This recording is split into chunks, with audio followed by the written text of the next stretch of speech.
and others, and in addition to my duties in this House, I will have further such meetings later today. Thank you, Mr. Speaker. Monday was Holocaust Memorial Day, when we remember those who suffered under Nazi persecution. During this dark time, Britain stood out as a beacon of hope, and 10,000 Jewish children came here with the Kinder transport. When his government rejected Lord Dubb's amendment on unaccompanied child refugees, Britain's beacon dimmed. Will the Prime Minister now devolve powers over immigration to Holyrood to allow Scotland to be that beacon of hope? Mr. Speaker, I think she does a disservice to this country's reputation and to its record, because we have not only taken 41,000 children, unaccompanied children, since 2010, but I think this whole country can be very proud of everything that we continue to do to commemorate the Holocaust and what took place then. Bill Wiggett. I know that my right honourable friend would never put our country at risk. I also know that he was born in America. So what plans does he have to convince the US Secretary of State that the Huawei deal is safe not only for our constituents but also for our allies? I thank my right honourable friend, and he raises a most important point, which I know is of great concern to members across the House. And I want to assure the House, and indeed the country, that I think it is absolutely vital that people in this country do have access to the best technology available, but that we also do absolutely nothing to imperil our relationship with the United States, to do anything to compromise our critical national security infrastructure, or to do anything to imperil our extremely valuable cooperation with Five Eyes security partners. Leader of the Opposition, Jeremy Corbyn. Thank you, Mr. Speaker. I'm sure the whole House will want to send our thoughts to the family and friends of the Royal Marine soldier who sadly died in a training incident earlier this week. And if you forgive me, Mr. Speaker, could we take just a minute to pay tribute to Nicholas Parsons, who passed away this week, and thank him for his work in broadcasting. This Friday, the UK will be leaving the European Union. The actions we take over the months and years ahead will shape our future role within the international community for generations to come. Britain's role in the world will face one of its most important tests later this year, when COP26 meets in Glasgow to discuss the need for drastic action to tackle the climate emergency. Given the scale of the crisis, does the Prime Minister think that we as a country should be financing billions of pounds on oil and gas projects all around the world? Well, Mr. Speaker, let me first of all say in deference to and in memory of Nicholas Parsons, I think we should all avoid hesitation, deviation or repetition in this House. And I can answer very clearly by saying I do think it important that the UK continues to campaign against hydrocarbon emissions of all kinds, as we do. And he will have noticed that we have just decided to ban support for all extraction of coal around the world. And that is a massive step forward by this country. Jeremy Corbyn. Speaker, the report from the BBC and Unearthed investigation has revealed that a government agency has helped to finance oil and gas projects which will emit 69 million tonnes of carbon a year, nearly a sixth of the total emissions from this country alone. The effects of climate change have been felt in this country with flooding in Yorkshire and the Midlands, and, of course, with the wildfires in Australia. Despite pledging to reach net zero emissions by 2050, on current track, the government will only meet the target by 2099. Can we afford to wait another 79 years before we reach net zero in this country? Mr. Speaker, this government has doubled spending on tackling climate change internationally to £11.6 billion, and I'm not surprised actually, because he's so pessimistic, he's so gloomy. Don't forget, Mr. Speaker, that this country has reduced CO2 emissions already by 42% on 1990 levels, whilst the economy under this Conservative government has grown by 73%. That's our record. We can do both. Prime Minister Jeremy Corbyn has voted against every proposal to take action on climate change until he became Prime Minister. I hope for the sake of our future he changes his mind before COP26 meets in Glasgow. And speaking of failing to take a global lead on climate change, the US Secretary of State is visiting later today. President Trump's latest Middle East peace plan is not a peace plan. It will annex Palestinian territory, lock in illegal Israeli colonisation, transfer Palestinian citizens of Israel and deny Palestinian people their fundamental rights. When the government meets with the US Secretary of State later today, will he make it clear that the British government will stand for a genuine, internationally backed peace plan rather than this stuff proposed by Trump yesterday? Well, Mr. Speaker, let's be clear. This is a problem that has bedeviled the world for decades, and the Middle East, of course, in particular. No peace plan is perfect, but this has the merit of a two-state solution. It is a two-state solution. It would ensure that Jerusalem is both the capital of Israel and of the Palestinian people.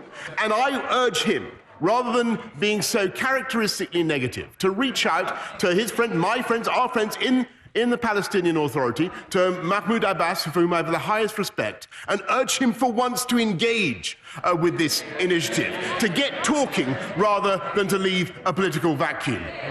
Jeremy Corbyn. I have the greatest respect for President Abbas and those in the Palestinian Authority. I've met them many times. And as the Prime... Mr. Speaker, this is actually a very serious issue, and I think the Prime Minister should acknowledge that President Trump's plan will not bring any move towards peace, has no support from any Palestinian anywhere in the world, and maybe this would be a good opportunity for the British government to say frankly and candidly to the US, on this you are wrong. There needs to be a two-state solution with international support. The kind of test for this country for the future has to be how we work to end conflict abroad. The Saudi Arabian-led intervention in Yemen has led to the needless deaths of innocent men, women and children. Yet this government has broken the ban on Saudi arms sales 3 times, while Donald Trump has vetoed a ban on arms exports 3 times. Will the Prime Minister confirm that he will respect his own ban and will, when he meets the US later today, ask them to stop selling arms to Saudi Arabia while they continue the bombardment of the people of Yemen? Prime Minister. Well, as he knows, the Saudi-led operation in Yemen is supported by the UN, a UN mandate to restore the government of Yemen. And it is absolutely vital. He's completely correct that the crisis in Yemen continues, and it's a tragedy for the people of Yemen. But I think what he should rather be doing is supporting the activity of the British UN negotiator, Martin Griffiths, who is doing a fantastic job in trying to bring the sides together and to get a peaceful solution led by Yemenis. Jeremy Corbyn. Of course they're trying to bring about a peace process, but it's not helped when one country supplies arms to Saudi Arabia, which has led to the deaths of 100,000 people in Yemen last year alone. According to Human Rights Watch, Saudi authorities have stepped up their arbitrary arrests, trials and convictions and killing of peaceful dissidents and activists, including a large-scale crackdown against the women's rights movement. When the Prime Minister heads to Riyadh later this year for the G20, would he make it clear that any future trade arrangement with Saudi Arabia will be dependent on an improvement of their human rights laws and their human rights record, particularly in respect of women in that country? Well, Mr. Speaker, it won't have escaped the House's attention. The right honourable gentleman is a supporter and defender of the Iranian regime in Tehran, who have grossly exacerbated the tensions in Yemen by sending missiles to attack the civilian population of Saudi Arabia. And of course we raise human rights in Saudi Arabia. My right honourable friend, Foreign Secretary, raised the rights of women in Saudi Arabia only the other day. We will continue to do that, and we will do that ever more vigorously, ever more energetically, as we pursue our policy of a global Britain doing free trade deals around the world, which will give us the leverage to make exactly these points. Jeremy Corbyn. Mr. Speaker, I condemn human rights abuses in every country in the world, including Iran, Russia and anywhere else where they are committed. My question was, what is being done to ensure our future trade deals are dependent on good human rights in the countries that we deal with. 9 women are in Saudi prisons at the present time, merely for standing up for equal rights for women. 4 of them have received electric shock treatment during interrogation. Is that the kind of human rights we tolerate? I sincerely hope not. Britain, Mr. Speaker, is at a crossroads. We're leaving the EU and Britain's place in the world is going to change. The question is what direction it takes. The signs are that this government is prepared to sacrifice our country's interests and values for short-term political advantage and a sellout trade deal with Donald Trump. As Foreign Secretary, he embarrassed this country, and as Prime Minister, he shows every sign of being prepared to sell it off. When will the Prime Minister accept the only chance of a truly internationalist Britain is to work with our global partners to tackle the climate catastrophe, expand trade, fight human rights abuses and promote peace? Thank God he's going. Mr. Speaker, the difference between this government and the way it treats international affairs and the Labour Party under the present leadership can be summarised as follows. This, in the right honourable gentleman, is a leader of the Labour Party who has consistently stood up not just for Tehran, but for Vladimir Putin when he poisoned innocent people on the streets of this country. He has said he would scrap the armed services of the United Kingdom, he'd end our nuclear deterrent, and he'd abolish NATO, which has been the bulwark of our security for the last 70 years. Mr. Speaker, this is a government that is leading the world in tackling abuses, in sticking up for human rights, in championing the struggle against climate change, and in leading the fight that every single girl in the world should have access to 12 years of quality education. That is what global Britain under this government is delivering. He would isolate this country. He would deprive us of our most crucial allies. We are going to take this country forward, outwards, into the world. And, Mr. Speaker, in case I forgot to mention it before, we are going to deliver on our promises and take us out of the European Union, despite everything that he and all the parties opposite tried to do this Friday. Thank you, Mr. Speaker. This Conservative government has an incredible opportunity with our Prime Minister's vision to deliver change by driving forward the levelling up of parts of the country which have lagged behind London. Will the Prime Minister confirm that beautiful Hastings and Rye will not be overlooked in the process of levelling up, and that the necessary investment will be made in our transport infrastructure, education and health to unleash our bags of talent and potential? Yes, Mr. Speaker, I can confirm that the infrastructure revolution will, of course, penetrate all the way to Hastings and Rye and across the whole country, and in it there will be an additional £100 million for the redevelopment of the Conquest Hospital and Eastbourne District Hospital, which I know will be a benefit to her constituents. Blackford. Thank you, Mr. Speaker. Scotland, of course, has been dragged out of the European Union against our will. We hope our European friends will leave a light on for Scotland. Mr. Speaker, during the EU referendum, the Chancellor for the Duchy of Lancaster said that when it comes to immigration, it would be for the people of Scotland to decide. Mr. Speaker, on Monday, the Scottish Government published its plans for a Scottish visa, doing just what the Right Honourable Member promised Scotland should be able to do. Before the ink was even dry, these proposals were rejected without consideration. Since the Prime Minister would never reject a proposal before reading it, can he tell the House on what points he disagrees with Model 3? And if it helps, Mr. Speaker, it was outlined on page 20 of the proposal. Well, Mr. Speaker, I'm every sympathy with the industries and businesses of Scotland that need to allow workers to come freely to, for the seasonal agricultural worker scheme we have doubled. And that's very, very important. And I thank the lobbying, the representations I've had from Conservative colleagues in Scotland on that point. But I think the idea of having a Scottish-only visa, Mr. Speaker, with a border at Berwick and a wall inspection posts, I think this is absolutely fanciful and deranged. And whatever there may be on page 20 of his document, I doubt if he explains who's going to pay for it, Mr. Speaker. Here, Blackford. Nobody's suggested that. Mr. Speaker, nobody's suggesting such a thing, and that just confirms the Prime Minister doesn't have a clue.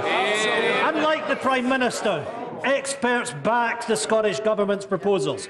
The Scottish Trade Union Congress support them. The Federation of Small Business support them. The Scottish Council for Development and Industry support them.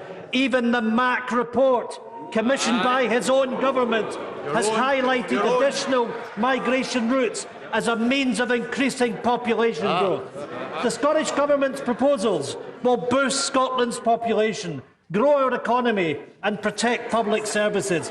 The UK Government's policies threaten to plunge our working-age population into decline. Mr. Speaker, we were told we would have the most powerful devolved parliament in the world. We were told we would be an equal partner in the family of nations. Will the Prime Minister now read the Scottish Government proposal, listen to the evidence and deliver a tailored migration policy for Scotland? Mr. Speaker, we will have exactly such a thing. We'll have a points-based system that will deliver the immigration that this whole country needs. May I say to him, Mr. Speaker, the way to boost the population of Scotland is not to have a Scottish government that taxes the population of Scotland to oblivion, that fails to deliver results in their schools. Mr. Speaker, it may interest you to know that the SNP have not had a debate in their parliament on education for 2 years. What are they debating today? Whether or not to fly the EU flag. They should get on with the day job, Mr. Speaker.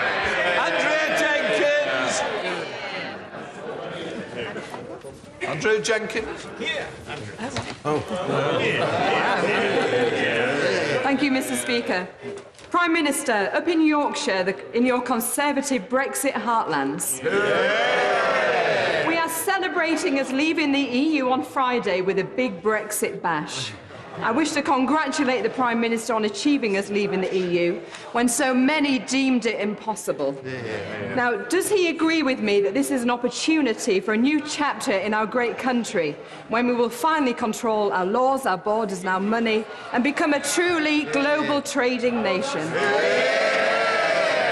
Mr. Speaker, I do join her in her celebrations. I'm sorry I can't be there personally, but I wish everybody in Morley and out with a very enjoyable big Brexit bash. Sarah Champion. Thank you very much, Mr. Speaker. Sexual exploitation doesn't end when you turn 18.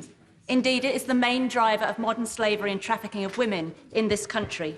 So will the Prime Minister join other countries around the world by bringing in legislation to end demand, making it illegal to buy sexual consent? Well, Mr. Speaker, I'm certainly happy to look at the proposals that she wishes to bring them forward to the House. Kevin Holleray. Thank you, Mr. Speaker. Does the Prime Minister agree we need to increase capacity in our railways in and between the North, the Midlands, the South and Scotland? And unless we want decades of disruption, the only way to do this is through the Midlands Engine Rail, Northern Powerhouse Rail and HS2.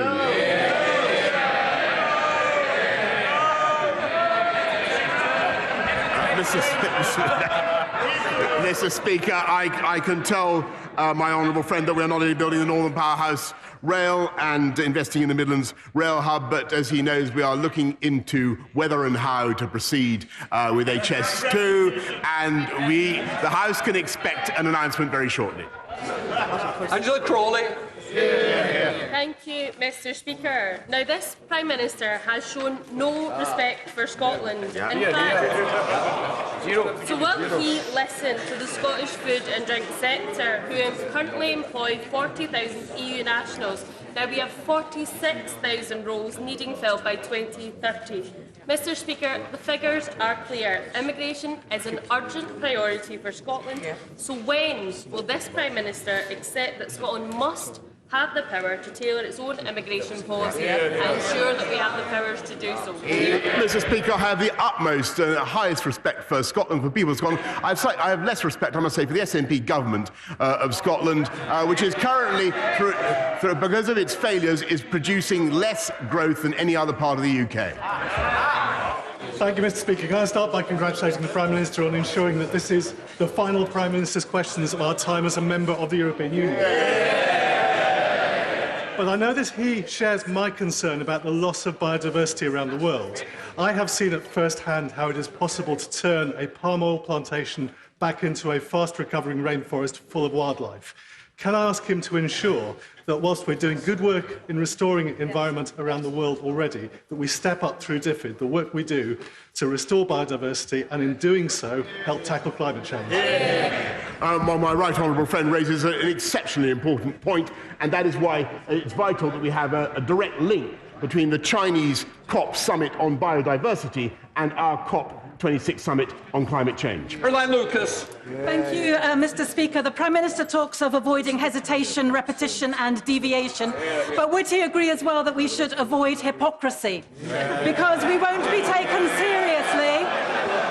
We won't be taken seriously on climate leadership as long as we are ploughing taxpayers' money into projects overseas that are emitting huge amounts of carbon. It's not just the export finance, it's also the fact that at the Africa summit last week, $2 billion was going to be ploughed into more oil and gas. So will you join me and the Environmental Audit Committee in agreeing that from the end of 2021, there should be no UK money going into fossil fuels overseas? Yes or no? Mr. Speaker, what I can tell her is that we've doubled spending on tackling climate change, 11.6 billion, and no, not another penny will be going into digging out coal, and we will do everything we can to help the rest of the world to achieve the incredible record of the UK government in reducing CO2 emissions. That is our ambition. Come on, Bailey. Thank you, Mr. Speaker. This Sunday is World Wetlands Day, and I have the superb Slimbridge WWT headquarters in my constituency. Will the Prime Minister tell us what the Environment Bill will do for wetlands and wildlife, and will he come and visit our famous flamboyance of flamingos? Mr. Speaker, I look forward to seeing her famous flamboyant flamingos at the earliest opportunity, but I can tell her that our environment plan does place biodiversity frameworks on a statutory footing. Whether or not that includes flamingos, Mr. Speaker, I don't know. But we are putting... Filipino ferries in Hull are flying Filipino seafarers to work for far below the national minimum wage.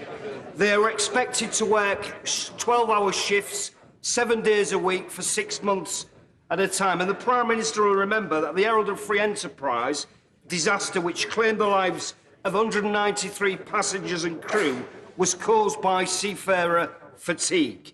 Will he agree to meet a cross-party group of MPs to discuss this issue and try to put this issue to bed once and for all, and indeed to protect British seafarer jobs? Can I just say to the honourable gentleman, he's absolutely right to raise this, and I think it is a serious issue. I've been told that the replacement crew's working pattern meets the requirements of international maritime conventions, but plainly there are concerns that we have for all the reasons that he mentions. Perhaps the shortest answer I can give is that I know that my right honourable friend, the Transport Secretary, will be only too happy to meet him and others concerned.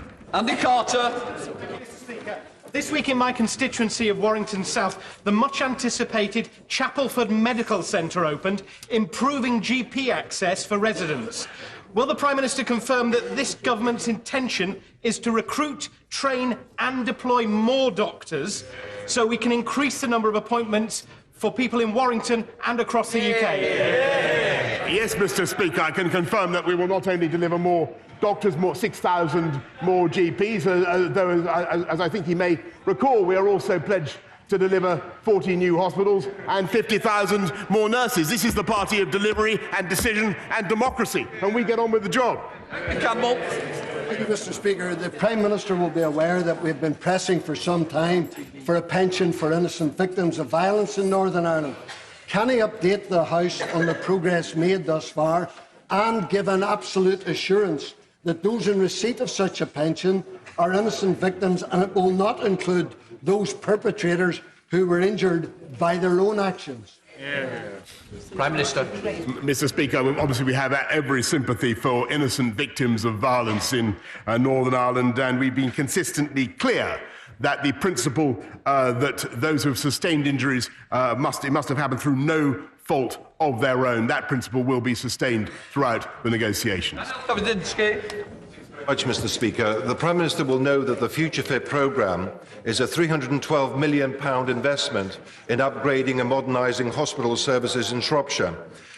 Telford Council, a medically illiterate organisation, has managed to prevent these changes over the last 6 years, undermining the 300 local doctors and surgeons who believe it's essential for patient safety. Will the Prime Minister intervene to use his good offices to help us break this deadlock? Otherwise, patient safety will be put at risk at the Royal Shrewsbury Hospital. I thank my honourable friend for raising that issue, and I can tell him that we are indeed getting on with that job, and my right honourable friend, the Secretary of State for Health, says that he will personally intervene to ensure that that is done. Ronnie Cowan. Thank you, Mr. Speaker. Where the MAC report proposes a reduction in salary thresholds from £30,000 to £25,600, it does not go far enough. Given that around half of the Scottish employees earn less than the proposed threshold, that rises to almost 90% in the vital care sector. Does the Prime Minister agree that protecting Scotland's care sector with a tailored migration system is more important than his ideological obsession of cutting immigration? Mr. Speaker, I think the House should be clear that we do not wish in any way to deprive any part of the UK of the labour that it needs. But we will, and we have special provisions to ensure that Scotland is properly catered for. And as I say, we've doubled the seasonal agricultural workers scheme. But we will respond in due course to the stipulations of the Migration Advisory Committee. Thank you very much, Mr. Speaker. I know my right honourable friend is very fond of the north east of Scotland, having visited twice in the last year. So will he commit here today to delivering the long-awaited oil and gas sector deal, so we can work with that industry as it transitions to net zero and make Aberdeen and Aberdeenshire not just the oil and gas capital of Europe, but the energy capital of the world? Yes, Mr. Speaker, and not only that, Mr. Speaker, but we can do it in such a way as to continue this country's reduction in hydrocarbon emissions. Mr. Speaker, the shortage of GPs has reached crisis point, and in his answer to the honourable gentleman, the Prime Minister did nothing to allay the fears and concerns of patients who are waiting weeks to see a GP now. People in training is all very well, but what's he going to do now to make sure patients can access GPs? Well, she's right to raise the point, but, Mr. Speaker, the number of GPs is already going up, and as I've just told the House, we are recruiting 6,000 more. Paul Hall. Thank you, Mr. Speaker. Yesterday's announcement of the Nexus contract being placed with the Swiss company Stadler instead of Hitachi Rail, who are based in my Sedgefield constituency, is, in my opinion, inappropriate and takes no account of the socio-economic benefit to those of UK-based business. I hope to see a positive decision on HS2 with its potential to reconnect the North with London, and would ask the Prime Minister to ensure that UK-based businesses like Hitachi see that investment in the UK properly recognised in the procurement process. Yes. Well, Mr. Speaker, my honourable friend has personally raised the issue with me before, and I'm sure that his constituents will congratulate him on sticking up for their interests in the way that he does, and I can tell him that there will be a decision on HS2 very shortly if he can just contain his impatience a little bit longer. Johnson. Mr. Speaker, yesterday the EU published the Erasmus Plus programme annual report. It showed Edinburgh University as the top UK institution for sending students on the scheme. Incoming higher education EU staff stood at 4,970 across the UK. Educational benefits are clearly endless. Will the Prime Minister now prioritise talks on the UK's continued participation so we don't face any delay in joining the next cycle from 2021? Mr. Speaker, nothing in withdrawal from the EU stops UK students from being able to pursue their hopes, their dreams around the whole of the European Union, and we will ensure that that is the case. Mr. Speaker, this week sees the start of the second phase of the Grenfell inquiry. Will my right honourable friend agree with me that our thoughts are with those affected, and what we seek from the inquiry is the truth, the whole truth, and nothing but the truth as to what happened? Yes, Mr. Speaker, I think most people would agree that Sir Martin Morbitt was pretty unflinching in the first section of his report, and I have no doubt that he'll be equally unsparing in the next. Mike Ainsbridge. Thank you, Mr. Speaker. Prime Minister, is the BBC a mortal enemy of the Conservative Party or a cherished British institution that will be funded by the licence fee? Well, Mr. Speaker, I can certainly say that it's a cherished British institution and not a mortal enemy of the Conservative Party. Elliot Coburn. Thank you, Mr. Speaker.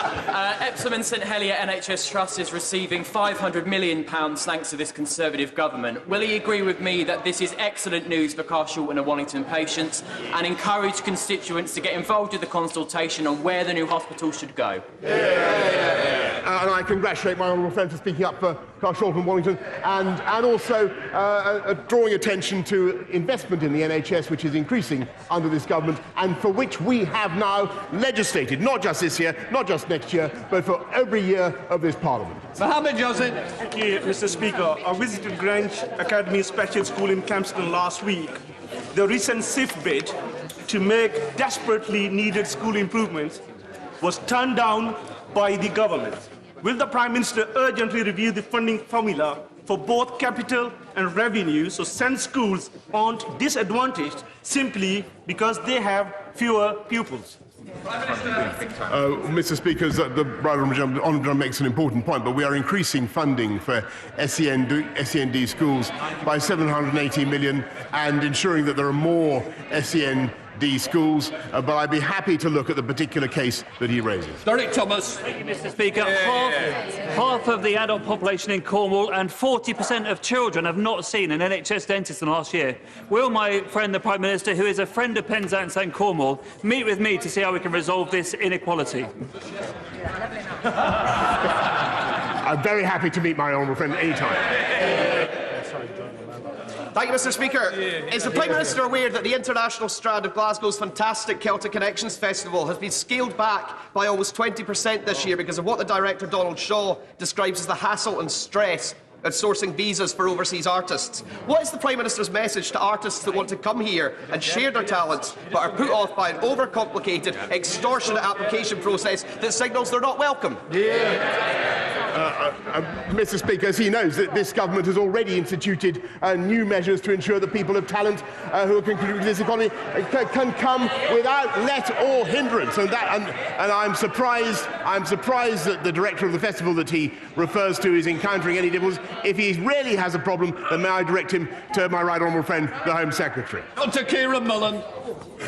Given the Prime Minister's proven track record in overcoming prevarication, procrastination, dither and delay, will he repeat that success and do as my other honourable friends have asked and get HS2 done? No. To secure jobs across the country and in Crewe and Nantwich? Mr. Speaker, I just want to reassure all my honourable friends and everybody of whatever persuasion they may be about HS2 across this chamber that there will be an announcement and a decision very shortly.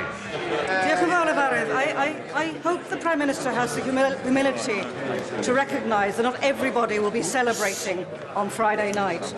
We've been promised that leaving the EU will bring power closer to the people, give us a greater say in our communities. Instead, there are many people who feel that they have so far been ignored and disempowered. Will he demonstrate his willingness to listen to all voices by meeting Plaid Cymru leader Adam Price and myself to discuss how Wales will win the tools to forge a better future? Well, Mr. Speaker, I certainly share her general sentiment that it's time for the whole country to come together. I think that Wales voted to leave the EU from memory, and I think it's time that we regarded this as a beginning. This is curtain up on a fantastic future for our country, and that is the frame of mind, may I respectfully suggest to the Right Honourable Lady and others, in which they should approach it.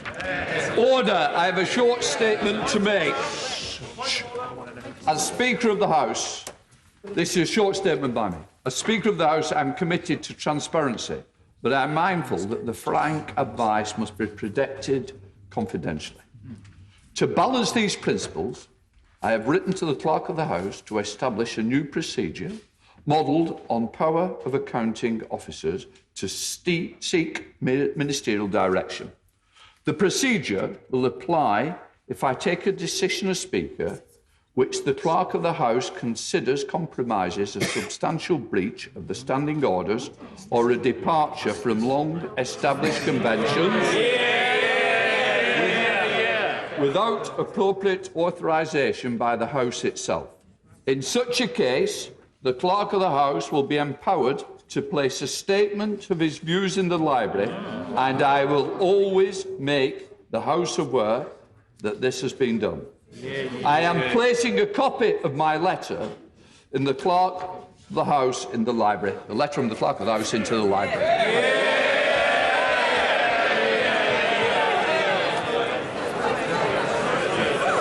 Just give me, I want to...